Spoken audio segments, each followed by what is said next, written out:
నమస్తే, welcome to AS news.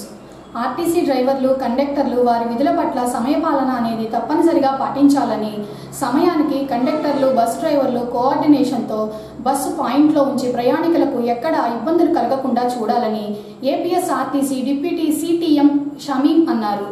శనివారం అర్ధంకి RTC బస్టాండును ఆమె పరిశీలించారు. గ్యారేజ్ నందు ఆర్టీసీ కార్మికులతో గేట్ మీటింగ్ ఏర్పాటు చేసి అత్యధిక సాధించిన డ్రైవర్లకు రివార్డులు అందజేసి అభినందించారు. ఈ సందర్భంగా ఆమె మాట్లాడుతూ ఆర్టీసీ ఉన్నత స్థాయి అధికారుల ఆదేశాల మేరకు ఈ నెల 16వ తేదీ నుంచి డిసెంబర్ 15వ తేదీ వరకు సమయపాలన మాసోత్సవాలు నిర్వహిస్తున్నారని, సమయానికి బస్సు పాయింట్లో ఉంచి సరైన సమయానికి ప్రయాణికులను గమ్యస్థానానికి చేర్పించాలన్నారు. అలాగే ఈ నెల 21వ తేదీ నుంచి రోడ్డు ప్రమాదాల నివారణలో భాగంగా అద్దె బస్సు డ్రైవర్లకు నెల్లూరులో శిక్షణ ఇస్తున్నారని షమీం తెలియజేశారు. ఈడీఓ గారు ఒక సర్క్యులర్ ఇచ్చారు. సమయపాలన మాసోత్సవాలు 16వ తేదీ నవంబర్ నుంచి 15 డిసెంబర్ వరకు ఆ మాసోత్సవాన్ని కండక్ట్ చేయమన్నారు. సమయపాలన అంటే పంక్చువల్గా మనము బస్సెస్ని ఆపరేట్ చేయమని చెప్పి సర్క్యులర్ ఇచ్చారు. అందులో భాగంగా ఈరోజు స్టార్టింగ్ డే అనమాట సమయపాలనకి. ఈ సమయపాలన మాసోత్సవాలకు సంబంధించి బ్యానర్స్ అన్నీ ఎగ్జిబిట్ చేశారు బస్ స్టాండ్లో, గ్యారేజ్లో అంతా. దాని మెయిన్ ఉద్దేశం ఏంటంటే మన బస్సెస్ టైంకి డిస్పాచ్ అవ్వాలి. బస్ స్టాండ్లో, గ్యారేజ్లో టైంకి డిస్పాచ్ అవ్వాలి. ప్లస్ బస్ స్టేషన్లో కూడా అది పాయింట్లో పెట్టుకున్నప్పుడు బస్సు అది 5 గంటల సర్వీస్ అనుకోండి, 5 గంటలకు అది డిస్పాచ్ అవ్వాలి. అంతేగాని 5 గంటలకి జనాలు లేరు, వాళ్ళు లేరు, వీళ్ళు లేరు అని అట్లే ఒక 10-15 నిమిషాలు 6 గంట అట్లే ఆపేశారనుకోండి, రోడ్డు మీద స్టేజెస్లో ఉన్న వాళ్ళు మళ్ళీ సఫర్ అవుతారు.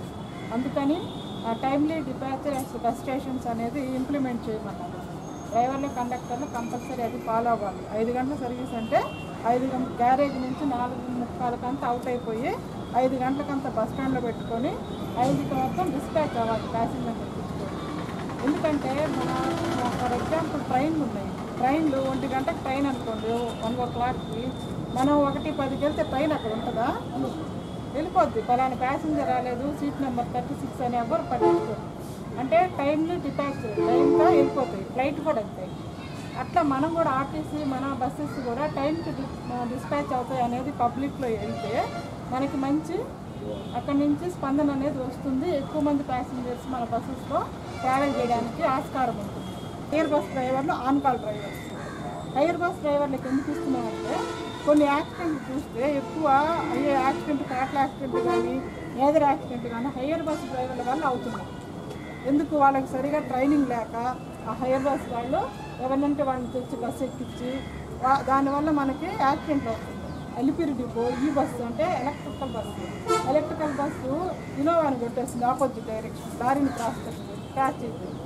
అట్లా కొన్ని ఓవర్టేక్ చేయకపోవడం, కొన్ని ఏంటంటే ఎడ్జ్ గమనించుకోకపోవడం, సేఫ్టీ ప్రికాషన్స్ పాటించకపోవడము, ఇవన్నీ జరిగి యాక్సిడెంట్లు విపరీతంగా జరుగుతున్నాయి. కాబట్టి మనకు ఈడీఓ గారు ఒక ప్రోగ్రామ్ ఇచ్చారు.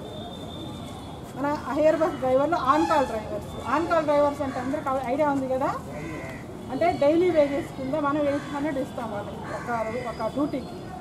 అలాంటి డ్రైవర్స్ని కూడా ట్రైనింగ్ ఇవ్వాలి. లేకుండా ఎవరినంటే వాళ్ళు మనం పంపించామనుకోండి, వాళ్ళు యాక్సిడెంట్లు చేస్తారు, మనకి ప్రమాదం జరిగిందనుకోండి చాలా ప్రాబ్లం అవుతుంది.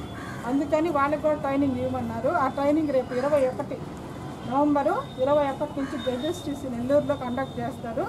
దాంట్లో ఏంటంటే ఈ 2 రోజుల ట్రైనింగ్ ప్రోగ్రామ్ అది. ఇది హైర్ బస్ డ్రైవర్లకి, ఆన్ కాల్ డ్రైవర్స్కి 2 days ట్రైనింగ్ ప్రోగ్రామ్. ఆ 2 daysలో హాఫ్ డే ఏం చేస్తారంటే థియరీ చెప్తారు. అంటే ఎట్లా సేఫ్టీ ప్రికాషన్స్ ఫాలో అవ్వాలి, ప్యాసింజర్లతో ఏ విధంగా మర్యాదపూర్వకంగా ప్రవర్తించాలి అనేది ఒక డిఎం ర్యాంక్ వాళ్ళని పెట్టి కండక్ట్ చేస్తారు. తర్వాత హాఫ్ డే ఏం చేస్తారంటే కంటిన్యూ ఉదయం సాయంత్రం వరకు కూర్చోబెట్టకుండా హాఫ్ డే ప్రాక్టికల్ ట్రైనింగ్ మనకి రీజనల్ ఆర్ఎస్డిఐలు, ఎస్డిఐ ఉంటారు కదండి, వాళ్ళ దగ్గర ట్రైనింగ్ ఇస్తాం.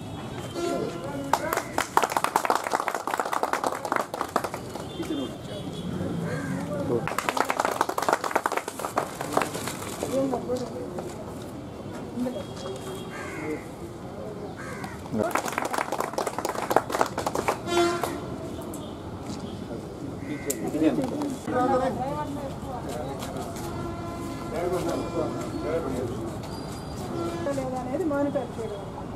అవి అనిమల్ పంక్చువాలిటీ ఇంప్రూవ్మెంట్ కావాలంటే ఇట్లాంటివి ఎక్కడైనా. కార్తీక పౌర్ణమిని పురస్కరించుకొని సింగరకొండ శ్రీ ప్రసన్నాంజనేయ స్వామివారి దేవస్థానంలో శుక్రవారం రాత్రి ఎంతో విశేషంగా దీపోత్సవం జరిగింది. ప్రసన్నాంజనేయ స్వామి విగ్రహం ముందు శివలింగ ఆకారంలో దీపాలు వెలిగించి దీపారాధన చేశారు. మహిళా భక్తులు ఎంతో విశేషంగా పాల్గొని స్వామివారిని దర్శించుకున్నారు. ఈ సందర్భంగా భక్తులకు తీర్థ ప్రసాదాలు అందజేశారు. అలాగే పాత శివాలయంలో కూడా పౌర్ణమి సందర్భంగా జ్వాలాతోరణం జరిగింది. శివాంశజ చింతిత ప్రద శివాంశజ చింతిత ప్రద శివాంశజ చింతిత ప్రద శివంకర శరణు శ్రీయాంజనేయ శివాంశజ చింతిత ప్రద శివంకర శరణు శ్రీయాంజనేయ శివాంశజ చింతిత ప్రద శివంకర శరణు శ్రీయాంజనేయ శివాంశజ చింతిత ప్రద శివంకర శరణు శ్రీయాంజనేయ శివాంశజ చింతిత ప్రద.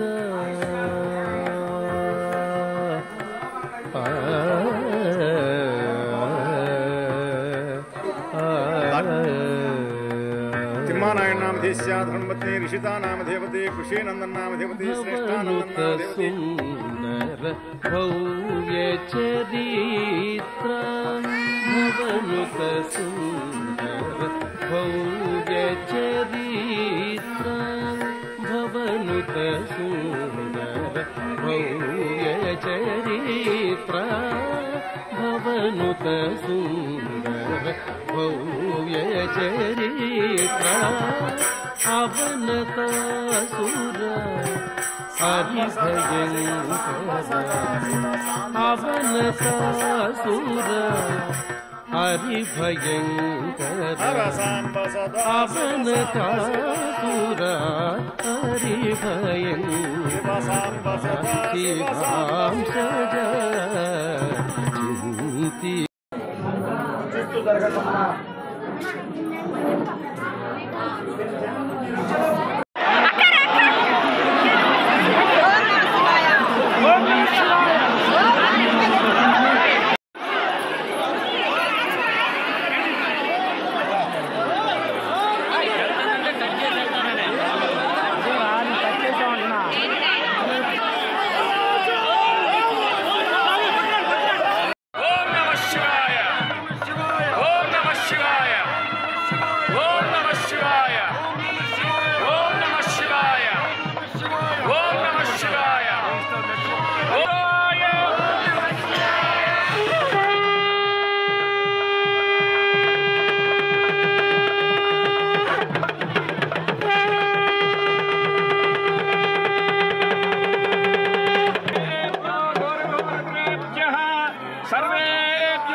టీవీ5 న్యూస్ ఛానల్ అధినేత బిఆర్ నాయుడుపై అసభ్యకర పదజాలంతో అనుచిత వ్యాఖ్యలు చేసిన పోసాని కృష్ణమురళిపై చర్యలు తీసుకోవాలని టీడీపీ జనసేన పార్టీ నేతలు అద్దంకి పోలీస్ స్టేషన్లో ఫిర్యాదు చేశారు. వెంటనే కేసు నమోదు చేయాలని కోరారు. టీటీడీ చైర్మన్ బిఆర్ నాయుడుపై అనుచిత వ్యాఖ్యలు చేసిన కృష్ణమురళిపై చర్యలు కఠినంగా ఉంటాయని టీడీపీ నేత నాగినేని రామకృష్ణ తెలిపారు. పాలకులు చేశారు. దానికి ఉదాహరణగా ఎంత నీచంగా అంటే సభ్య సమాజం సిగ్గుపడే విధంగా ఎవరు కూడా అలాంటి భాషలు వాడరు. అలాంటి భాష తెలుగులో ఎలాంటి నీచమైన పదాలు వాడుతూ ఈరోజు కుటుంబ సభ్యుల్ని వారి భార్యని పిల్లల్ని అందరిని కూడా టార్గెట్ చేసి ఎలా పడితే అలా మాట్లాడుతున్నారు. ఆఖరికి సినీ నటుడు అతను జ్ఞానం ఉన్నాడు, ఎన్నో సినిమాలు చేశాడు. పోసాని కృష్ణమురళి అనే అతను ఒక మహోన్నతమైన వ్యక్తి. అతను సామాన్యుడు కాదు. బిఆర్ నాయుడు అంటే నాట్ ఓన్లీ టీవీ5 అధిపతి కాదు. అతను 1982లో తెలుగుదేశం పార్టీ ఏర్పడినప్పుడు 14వ నెంబర్ అతను పార్టీలో. ఆయన పార్టీలో ఆయన ఈరోజు టీవీ5 అధినేతగా ఆయన తిరుమల తిరుపతి దేవస్థానం చైర్మన్ రాలేదు. ఆయన అనేక సందర్భాల్లో తెలుగుదేశం పార్టీ తరఫున ఎంతో పనిచేస్తున్నారు. ఆయనకు ఒక టైంలో కూడా పుత్తూరు సీట్లో పోటీ చేయమని ఎన్టీ రామారావు గారు కూడా ఆ రోజుల్లో పోరాటం జరిగింది. అలాంటి వ్యక్తి, పార్టీకి కట్టుబడి ఉన్న వ్యక్తి, అలాంటి పార్టీ కమిట్మెంట్ ఉన్న వ్యక్తి కాబట్టి ఈరోజు ఆ స్థానానికి చేరాడు. ఈ టీవీ5 అధినేతగా చేరలేదు. రెండోది, హిందువులు ఎంతో వారి మనోభావాలు దెబ్బతినే విధంగా వారు పూజించే కలియుగ దైవం శ్రీ వెంకటేశ్వర స్వామి సన్నిధిలో ఆయన ట్రస్ట్ బోర్డు చైర్మన్గా ఉంటే ఒక చైర్మన్ని ఆ విధంగా మాట్లాడటం అనేది ఎంతవరకు కరెక్ట్? కాబట్టి ఆయన వెంటనే క్షమాపణ చెప్పాలి. రెండోది, ఆయన అరెస్ట్ చేసి వెంటనే ఎంక్వైరీ చేసి ఇలాంటి పరిస్థితి ఇంకా భవిష్యత్తులో రాకుండా చేయాల్సిన అవసరం ఉందని చెప్పి మేము అద్దంకి తెలుగుదేశం పార్టీ తరఫున డిమాండ్ చేస్తున్నాం.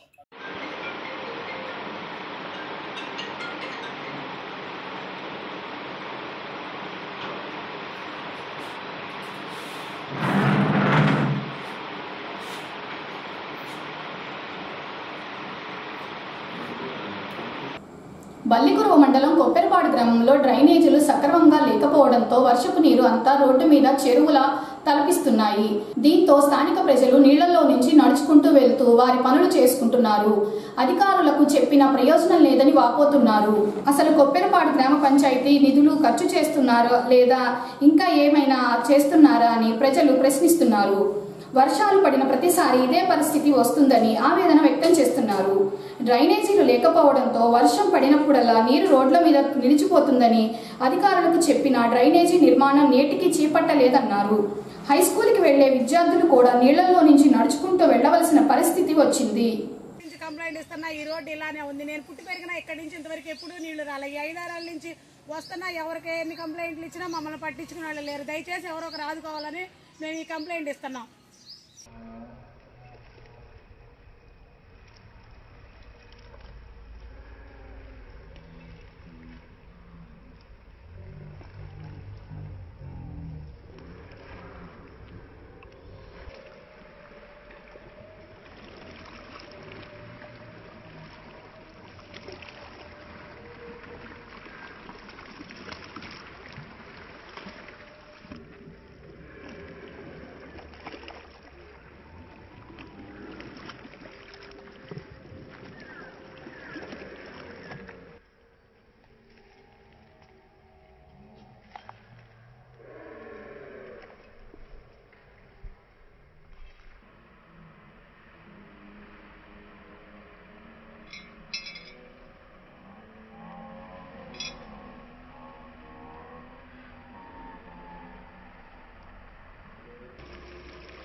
ప్రమాదవశాత్తు మెట్లపై నుంచి జారిపడి ఒకరికి తీవ్ర గాయాలైన సంఘటన శనివారం అద్దంకిలో చోటు చేసుకుంది.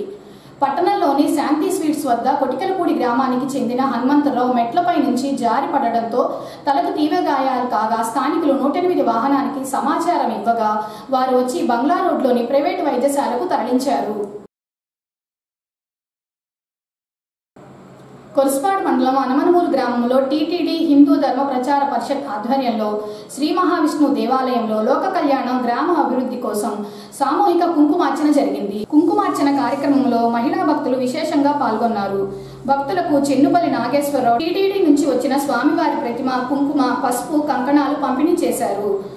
అనమనమూరు గ్రామంలో గత 4 రోజుల నుంచి భజనలు, సంకీర్తనలు, కుంకుమార్చన కార్యక్రమాలు జరుగుతున్నాయని, ఇటువంటి సామూహిక కార్యక్రమాల వల్ల గ్రామాల్లో ప్రజల మధ్య ఐక్యత, స్నేహ సంబంధం, పిల్లలకి ధార్మిక జీవన పద్ధతి, మహిళల్లో చైతన్యం అవలంబిస్తాయని నాగేశ్వరరావు చెప్పారు. హిందూ ధర్మాన్ని పరిరక్షించవలసిన బాధ్యత అందరిపై ఉందన్నారు.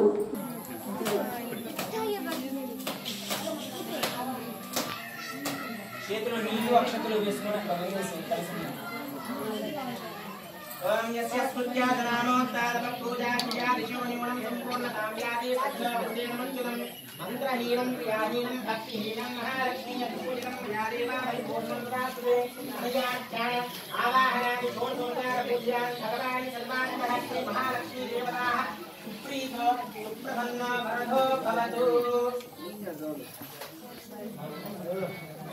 अम्मा विनायकुడికి ఒకసారి నమస్కారం చేసుకోండి.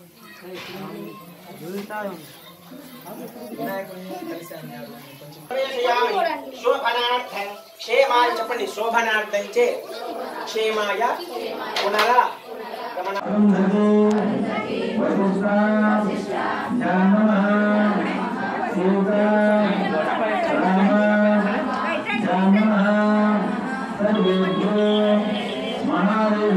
అందరూ కొంగు పట్టండి అమ్మ, కొంగు పట్టండి. అందరూ రూపిస్తారు లక్ష్మీదేవి రూపు అమ్మవారిది. కొంగు పట్టండి అందరూ, అమ్మవారి రూపు మీ దగ్గరకు వస్తుంది.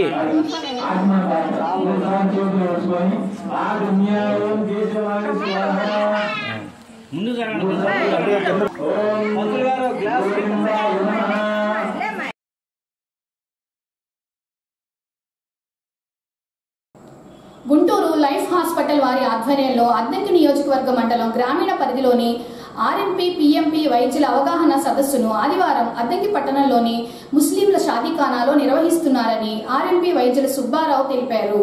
సదస్సుకు ప్రముఖ గుండె వైద్య నిపుణులు డాక్టర్ కమలాకర్ హాజరవుతున్నారని, కావున అద్దంకిలో ఉన్న ఆర్ఎంపీ, పిఎంపీ వైద్యులు సదస్సుకు హాజరయ్యి జయప్రదం చేయాలని సుబ్బారావు పిలుపునిచ్చారు.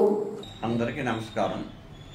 అద్దంకి నియోజకవర్గ పరిధిలోని ఆర్ఎంపీలు, పిఎంపీలకి 17, 11, 24 అనగా రేపు ఆదివారం గ్రామీణ సదస్సు జరుగుతున్నది. దానికి ముఖ్య అతిథిగా డాక్టర్ గుంటూరు లైఫ్ హాస్పిటల్ వారు డాక్టర్ కమలాకర్ కోసరాజు, డాక్టర్ దుర్గా హరిప్రసాద్ గారు వచ్చి అవగాహన సదస్సు జరుపుతున్నారు.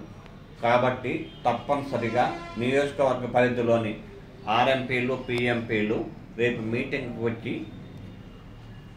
సక్సెస్ చేయవలసిందిగా కోరుతున్నాం. సేవా కార్యక్రమాలు చేయటంలో రోటరీ క్లబ్ ఎప్పుడు ముందు ఉంటుందని రోటరీ క్లబ్ అధ్యక్షులు చొప్పడి వీరయ్య అన్నారు. అద్దంకి పట్టణంలోని మధురానగర్ అపార్ట్మెంట్ వద్ద శ్రీనగర్లో దాతలైన జాగర్లమూడి శివకుమారి, మల్లాది శ్రీనివాసరావు, కొల్లిపల నాగయ్య, చందోలు అంజమ్మ సౌజన్యంతో 4 సిమెంట్ బల్లలు ఏర్పాటు చేయగా శనివారం రోటరీ క్లబ్ సభ్యులందరూ కలిసి ప్రారంభించారు. ఈ సిమెంట్ బల్లలు ఎంతగానో ఉపయోగపడుతున్నాయని ఆర్థిక సహకారం చేసిన దాతలకు రోటరీ తరపున వీరయ్య కృతజ్ఞతలు తెలియజేశారు. మధురానగర్ శ్రీ నిలయం అపార్ట్మెంట్ దగ్గర రోటరీ మెంబరు శివకుమారి మేడం గారి సౌజన్యంతో 2 బెంచీలు, మా retired post master Prasadarao master గారి వారి అంజమ్మ గారి సౌజన్యంతో వల్ల ఇక్కడ విశ్రాంతి తీసుకోవడానికి పెద్దవారు అనుకూలంగా ఉంటుందని ఇక్కడ 3 బెంచీలు ఏర్పాటు చేయడం జరిగింది. మేము రోటరీ క్లబ్ తరఫున నగరంలో చాలా చోట్ల బెంచీలు ఏర్పాటు చేసాం. అవి పబ్లిక్కి చాలా ఉపయోగపడుతున్నాయి. అదేవిధంగా ఇక్కడ కూడా మీరు వీటిని సద్వినియోగం చేసుకుంటారని ఆశిస్తున్నాను. ఇప్పుడు మా అసిస్టెంట్ గవర్నర్ షేక్ మహమ్మద్ రఫీ గారు మాట్లాడుతారు. రోటరీ అధ్యక్షుల వారికి ముందుగా ధన్యవాదాలు. అలాగే ఈ కార్యక్రమానికి మోటివేట్ చేసి ఈ బల్లలు ఒక ఉద్యమంలాగా బల్లలను ఏర్పాటు చేస్తున్న మల్లాది శ్రీనివాసరావు గారికి కూడా నమస్కారాలు. అలాగే మా రోటరీ మిత్రులందరికీ నమస్కారం. మన శివకుమార్ గారు ఇక్కడ ఉంటూ కొంత వారు సహకారంతో ఈ కార్యక్రమం ఏర్పాటు చేస్తాం. అలాగే రిటైర్డ్ పోస్ట్ మాస్టర్ గారు ప్రసాదరావు గారు మిస్సెస్ గారు కూడా సహకరించి ఇట్లా చేయడం మంచిది. ఒకప్పుడు రచ్చబండలు అవి ఉండేవి, అలాంటిది పోయినాయి చెట్లు, కాబట్టి ఇలాంటి బల్లలు ఏర్పాటు చేయించి వృద్ధులు మిగతా వాళ్ళు కూర్చొని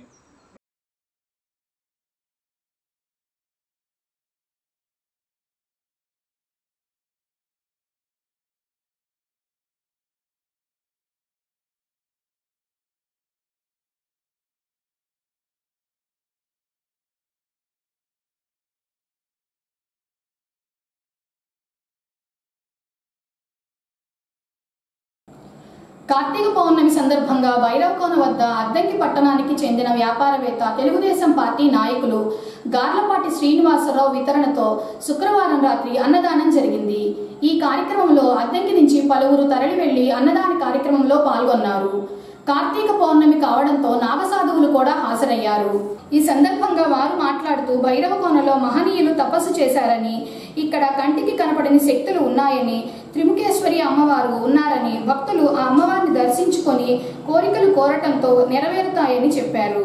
కార్తీక పౌర్ణమి సందర్భంగా గార్లపాటి శ్రీనివాసరావు సహకారంతో భక్తులకు అన్నప్రసాద వితరణ జరిగిందని, వారికి అమ్మవారి ఆశీస్సులు ఎప్పుడు ఉంటాయన్నారు. దీని విశేషం ఏంటంటే కంటికి కనిపించిన కొన్ని శక్తులు ఇక్కడ ఉన్నాయి. ఆ శక్తులే సిద్ధులు అంటారు. సిద్ధ పురుషులు, మహాపురుషులు, సిద్ధ పురుషులు తపస్సు చేసిన భైరవకోన ఇక్కడ అమ్మవారు త్రిముఖేశ్వరిగా అవతరించారు.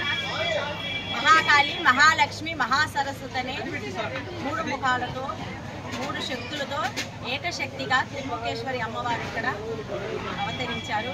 మహాశక్తివంతమైన క్షేత్రము. ఇక్కడికి వచ్చిన వాళ్ళకి కర్మ విముక్తి అవుతుంది, ఆత్మసిద్ధి, చిత్తశుద్ధి ఇలాంటి ఎన్నో శక్తులు మనకి ఆవరిస్తాయి. కాబట్టి కావలసిన మహాపుణ్యక్షేత్రమే భైరవకోన. కాలభైరవుడు ఇక్కడ క్షేత్రపాలకుడుగా, కాశీ విశ్వేశ్వరుడి దగ్గర ఎలాగ క్షేత్రపాలకుడుగా ఉన్నాడో కాలభైరవుడు అంతటి మహాకాలభైరవుడు ఇక్కడ కూడా ఈ క్షేత్రానికి క్షేత్రపాలకుడుగా వెలుస్తున్నారు.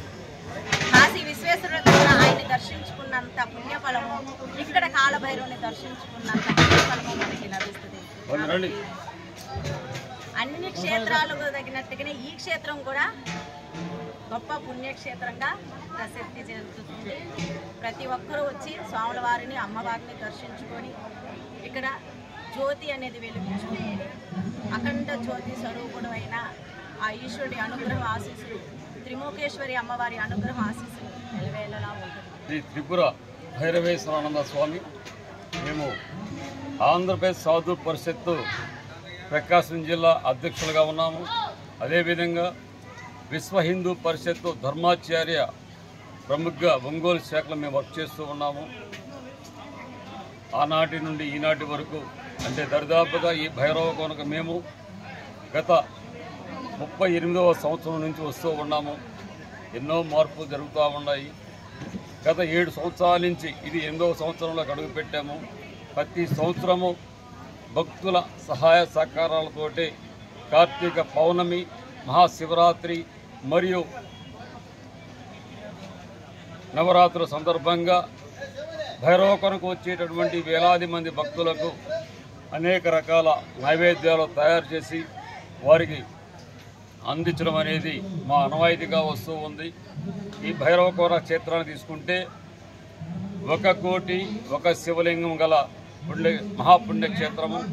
అదేవిధంగా 101 కొలలు 1 కోటి 1 కొలలు ఉన్నటువంటి మహాపుణ్యక్షేత్రము. ఇది 6వ శతాబ్దంలో నిర్మించారు. ఒకే కొండని 9 శివలింగాలుగా ఏర్పాటు చేయటము ఎక్కడా కూడా ఈ విధంగా ఉండదు. ప్రతి శివలింగం మీద బ్రహ్మసూత్రం ఉంటుంది. అన్ని శివాలయాల్లో బ్రహ్మసూత్రం ఉండదు. బ్రహ్మసూత్రానికి ఒక్కసారి పూజ చేస్తే మామూలు శివలింగానికి 100 సార్లు పూజ చేసేటటువంటి విధానం ఉంది. కాబట్టి ఇక్కడికి వచ్చేటువంటి ప్రతి భక్తులు కూడా తమ మనస్సులో ఏదైతే ఉందో సంకల్పం అనేది కరెక్ట్గా చెప్పుకోవాలా. భగవంతుడి దగ్గరకు వచ్చి ఆయన పాదాలు పట్టుకొని మనసు ఏడవ పెడితే కాదు. ఏఎస్ఎన్ న్యూస్ ఇంతటితో సమాప్తం. నమస్కారం.